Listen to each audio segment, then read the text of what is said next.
Ready to rumble? All right. Can we stand for the pledge, please? I pledge allegiance to the flag of the United States of America and to the republic for which it stands, one nation, under God, indivisible, with liberty and justice for all. All right, everybody, welcome. You can give us a roll call, please, Kathy. You got it. King. Present. Hugh. Present. Liff. Present. Galogly. Here. Bergbauer. Here. Deskin. Here. Bartleson. Here. Cardamone. Here. We have a quorum. All right. Bill Carroll's in the house to open us up. Good evening, everybody. Pray with me. Father, we lift our leaders up to you today. Draw them close to yourself, your wisdom, and your ways through your grace. Lord, we ask that you would help lead them in making the right decisions that align with what you would like to accomplish in your will and in your plan. God, I pray that you would bless our leaders with your divine wisdom and the mind of Christ so they can make decisions with understanding and humility. We acknowledge your supreme authority, and we ask that your guidance in all our leaders do. In your name, amen. Thanks, guys. Yeah. I know. All right, friends, liaison. Susie, what do you got? Nothing today? All right.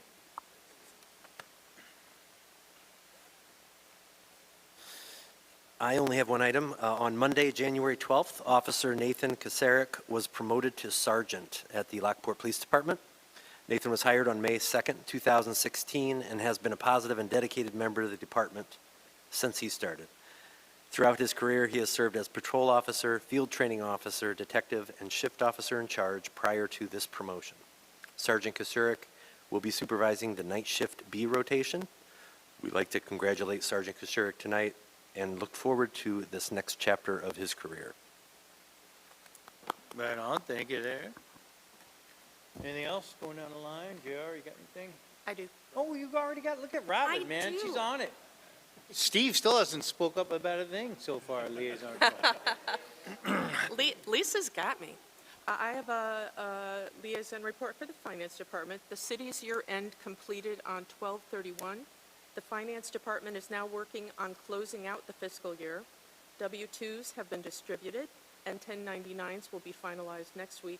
The auditors were in last week to do preliminary field work and will be back in April to complete the audit. Right on. Thank you.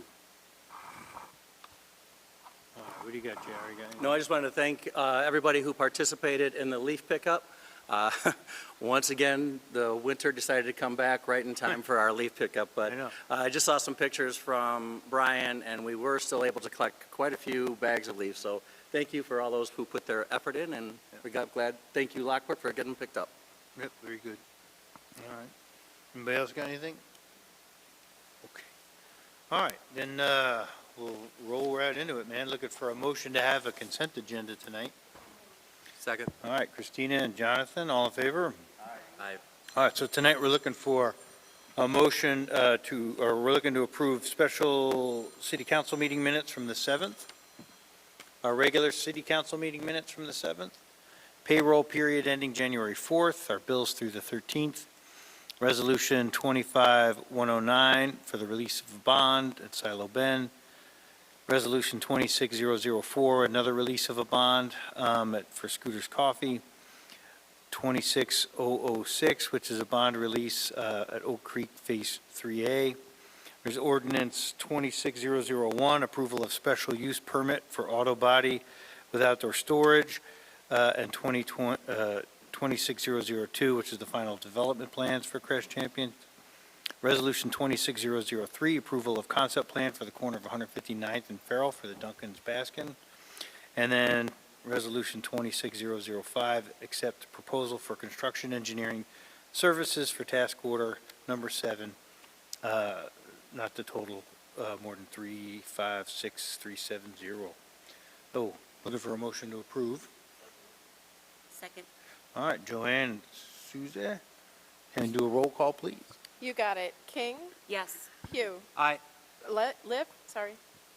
Yes. Galogly. Yes. Bergbauer. Yes. Deskin.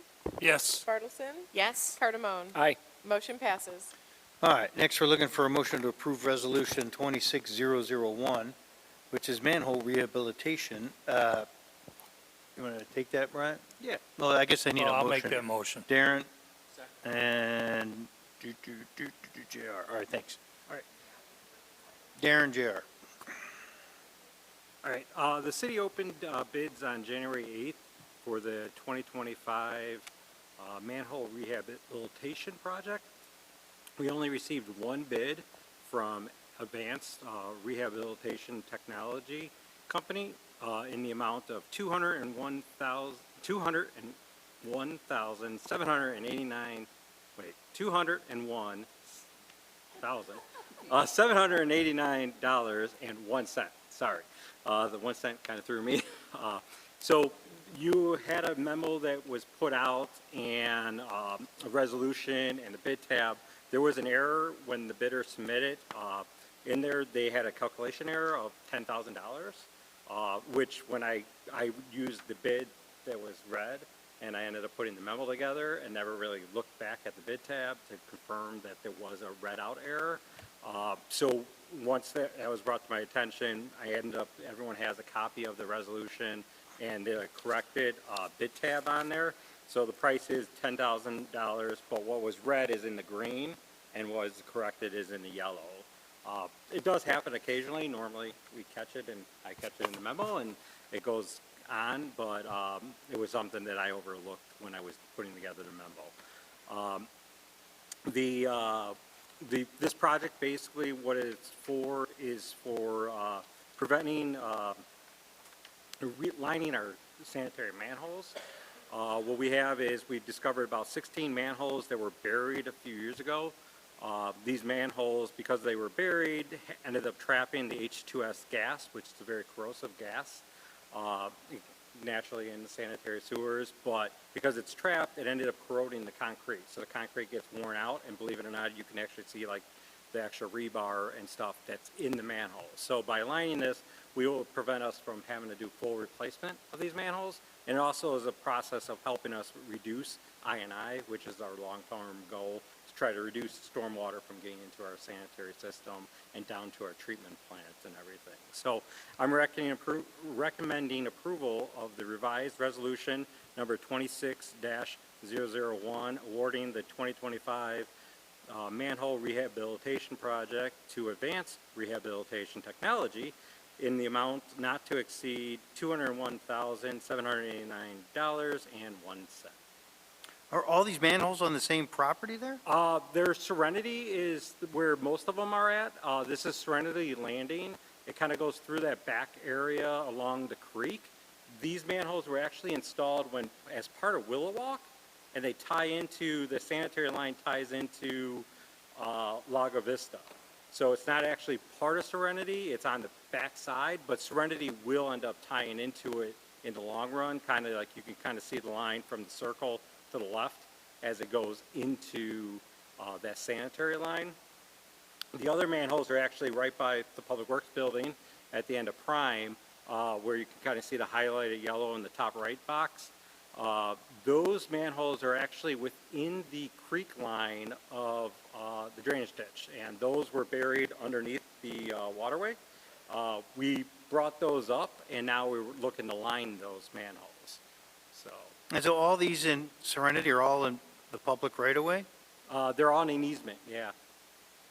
Those are all, and basically they were installed as part of the Willow Walk project. And when they installed them, they must have buried them, went to go redo it, and this, for some reason, 20 years ago, never brought them back up to grade.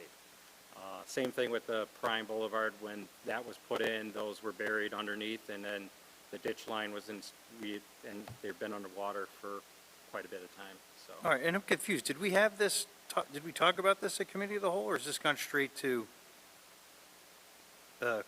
This is a bid. Yeah, this would have been a project that was proposed and then go straight to consent, or goes to action item. Anybody else have any thoughts, questions on it? Mr. Mayor, did you want me to address the communication or not? Yeah, that's fine. Okay.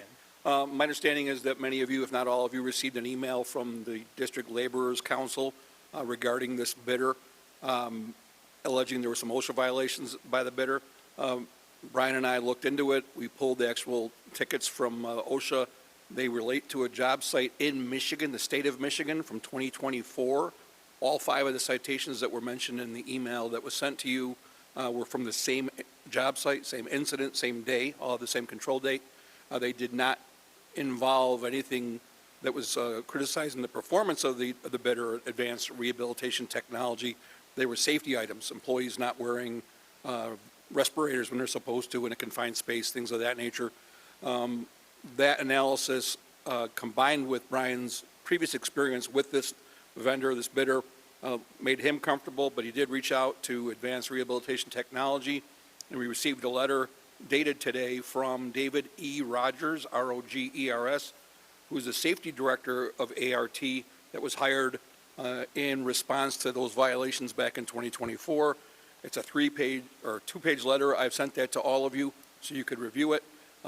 Between our review of those citations, as well as Brian's experience with this vendor, and the letter we got from the safety director, we're comfortable with moving forward with the bid. I know some of you were concerned before the meeting about whether we were satisfied, and the answer to that question, yes, we are. Okay. All right, anybody else got anything else? Then we will do a roll call. You got it. King, Yes. Pugh. Aye. Lift, Yes. Galogly. Yes. Bergbauer. Yes. Deskin, Yes. Bartleson, Yes. and Cardamone. Aye. Motion passes. All right, well, I think that's everything for city council, so look for a motion to adjourn. So moved. All right, Jonathan and Christina, all in favor? Aye. All right, Kathy, whenever you're ready, you just tell us.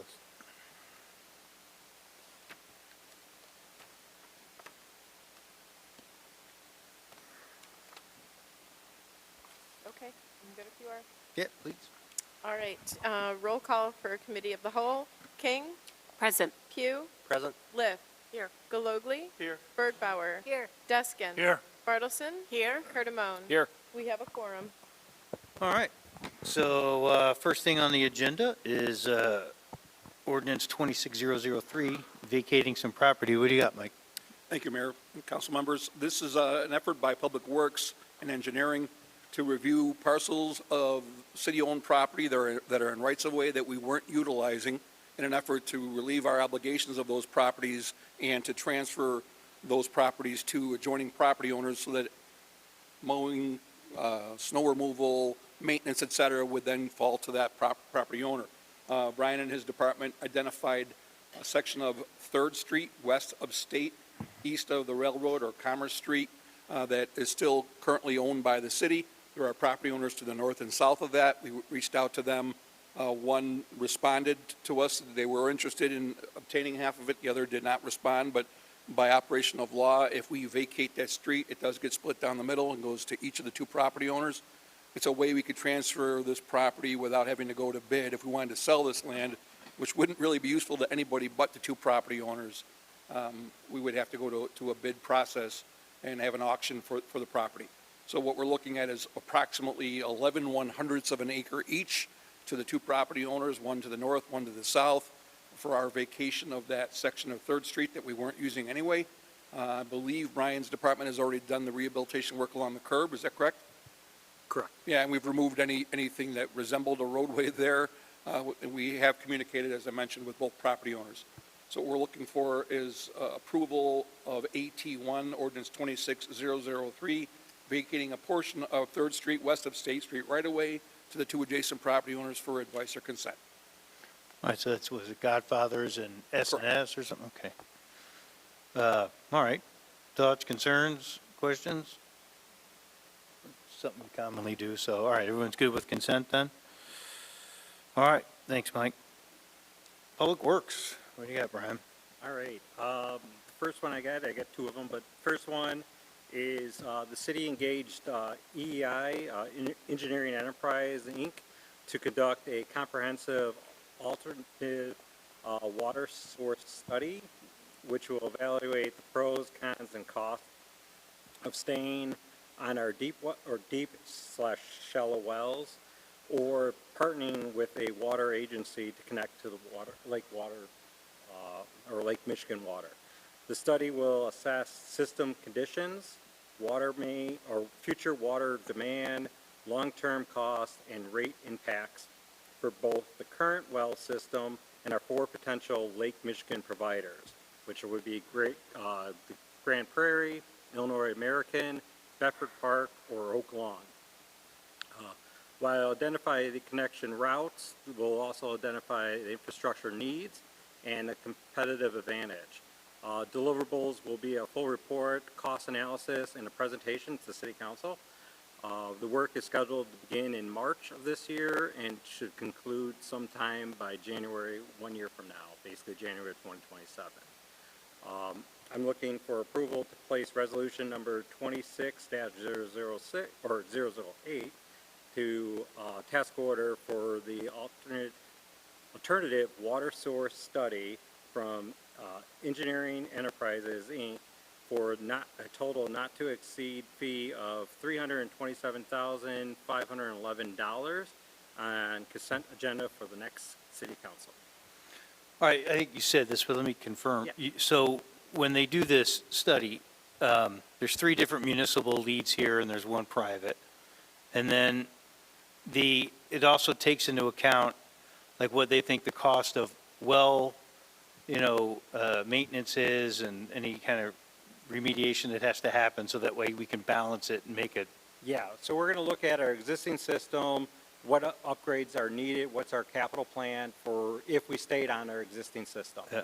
And then what we're going to do is look at all 4 partner potentials and compare what the cost would be to run pipelines from where their closest connection is, and what that would cost the city to go ahead and connect that way. So if we went with, just say, the Oak Lawn one, they're out in more of the Orland Park area. Yeah. Where would it take and how much cost would it be for us to get that line to us here? Okay. One of the other reasons why in the past this wasn't considered is because the state and the EPA insisted that we still maintain wells even if we went to a Lake Michigan water system. Is that, I've heard they're in the works of changing that, because that would be ridiculous. You can't do 2. Right. So is that being reconsidered so that it makes the possibility of doing it? It isn't. We are still required to have wells to provide our average flow, our water rate.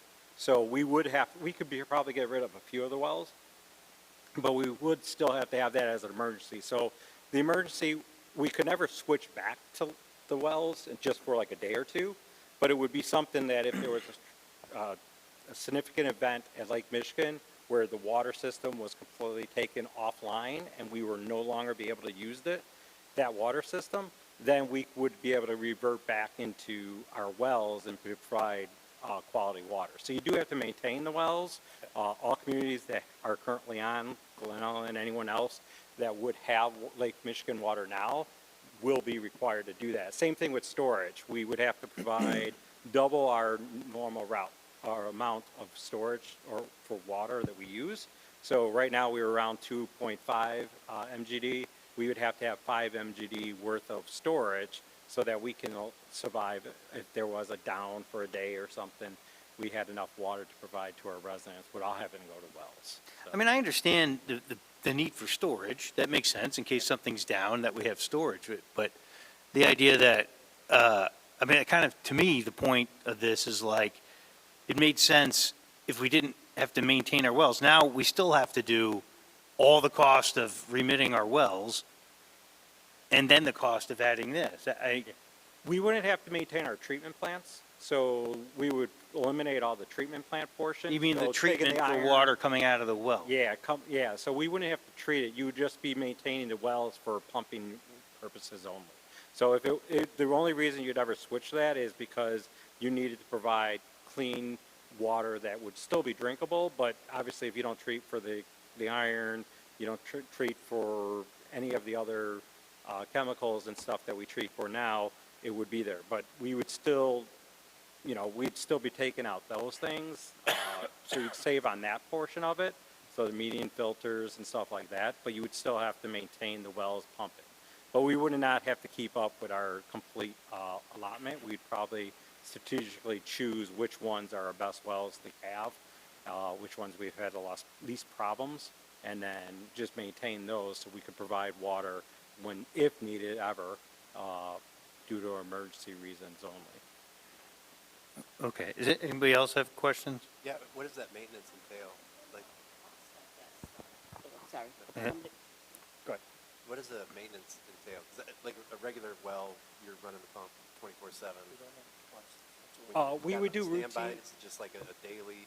Yeah, we would run the well just to maintain them, just to make sure that, they're getting circulated, they're all going, so we'll circulate through them. They all probably run a little bit. A day, basically, you're just running it, you're flushing it, and it's just going into the system, and just making sure they operate and stuff. So, It's not like running, well, you're like- probably not gonna wear them out as fast. Yeah. But you just wanna make sure you're exercising everything. Does the well existing cause issues, just the well being in the ground, does it cause problems that have to be treated? Or is it the fact of drawing water through the stream? Just drawing the Gets- water, yeah. okay. It's, The way easier to maintain it. it's easier to maintain, yes. And they'll be giving us a That'll be part of, summary of that. yeah, there'll be a summary of that. Or speak into your mic, It's way cheaper to maintain a well that's not used than it is to maintain a well that's used 24/7, ultimately. Yeah, that was, Yes, that was- the gist yeah. of it. Okay, But those costs will be in this report Yeah. that comes out. all right. Many years ago, I talked to a public works director on how we get engineering fees. And I know it's always based kind of like on a percentage of what the total project is. So I think like design might be 8% of your job, construction, engineering, and like 8% or whatever the numbers are. So when we're doing a project like this and there is no project, how do we know that $350,000 or whatever, $327,000 is a accurate or fair number? How do we come up with that? Yeah, normally it is a lot easier, obviously, when there is a project and we're using the, current numbers, like you said, they were there. It was around 10 for phase 1, 12% now is leading to phase 2, and 15 is for phase 3 engineering. So if you have $1 million job, you can just easily come up with that number. These are why we kind of shortlist and we kind of handpick our consultants so that we have a trusted pool of consultants that we can go to and make sure we understand what they are giving us. So when we approach them, we talk about the project, what our end games are, and then we also are talking to the consultants by knowing their background on people that have done similar jobs. So we're comparing it. So EI, when I reached out to them to give us a proposal for this, I was familiar that they just did a very similar project with Oswego, Montgomery, out that way, and for the towns out there, which are going to be looking to now switch over to DuPage Water Commission to get their water. So they're going to be removing themselves off of wells and move on to a DuPage Water Commission to get Lake Michigan water. So EI had a very similar job, so they had solid numbers on what it cost them to do that project. So they just had to translate those numbers to us. So I feel comfortable comparing those to what we had and knowing that the comparisons are, that they're giving us a good number and reliable.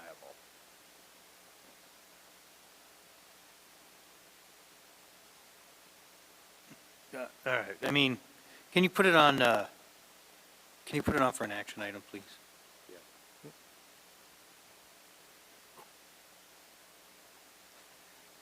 I mean, if you could give me some heads up before then about you should be able to figure out,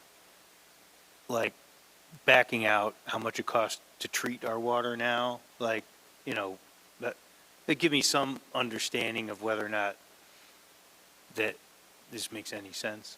Like if you say, oh, Steve, we're going to save gobs of money. A lot of what we do is treating the water, and this is a big cost of it, and we're going to save this much money. I mean, you should be able to back some of that out now without having to pay these guys, just so I can even feel more comfortable doing this. Because I feel like if keeping the wells up is going to still be a colossal cost, it sounds like maybe not, but Yeah. if you can give me a better heads up about what that would feel like, Okay. I'd feel more comfortable Are there voting. other cities that have gone from well water, like in the past 10 years, 15 years, that have done this well maintenance or like, that are Yeah. doing this right now? Yeah, everyone maintains wells Yeah. now. I mean, anyone that's on Lake Michigan water right now, you have a well and you're Yeah. maintaining. So there's a ton of cities that are already, that are. That are going through maintaining this wells, right yes. now.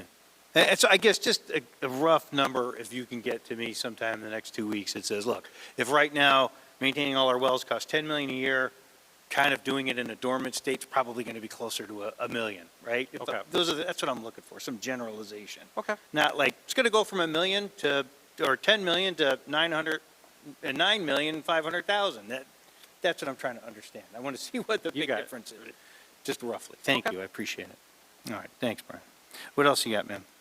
Okay. The second item is Public Works is requesting approval to purchase a 2026 John Deere wheel drive loader for the street department through the Sourcewell Cooperative Contract.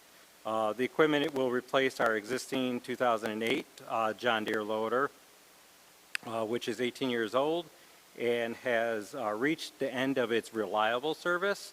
The loader is essentially used daily for operations of such as loading salt, asphalt, gravel, as well as moving excavation spoils, piping, manholes, and other heavy materials within our public works yard. The cost for the new loader exceeds the budget of $250,000 due to the additional grappler rake, which will improve our ability to handle large tree sections generated from removals of either storm or just tree removals themselves. Right now, we don't have that equipment. Basically, it's a claw-like device that goes on to the end instead of the bucket, and it'll allow us to pick up large sections of trees where right now we're either hiring out or we're having to cut them down into smaller sections.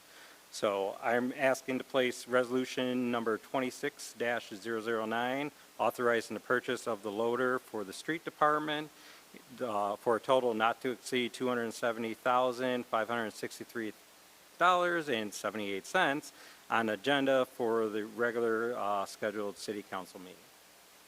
All right, everybody good with this? All right, consent, please. All right, that's everything. Any new business? Mike, did you want to do a executive session? Yes, I'd like to go in executive session under exception 2C11 to discuss pending litigation. Just as a reminder, there will be no action taken tonight. It's just an update to the city council. Therefore, we will not have to come back into open session after executive session. All right, very good. So I know there's wording that I can close this out now. What do I say? I don't even remember. I forget. Motion to adjourn and to go in executive session for discussion of pending litigation. Okay, and then, so we'll be adjourned when we're done. All right. So that motion. All right, thank you, JR. Any seconds? I'll second. Seconded by Steve. All in favor? All right, thank you.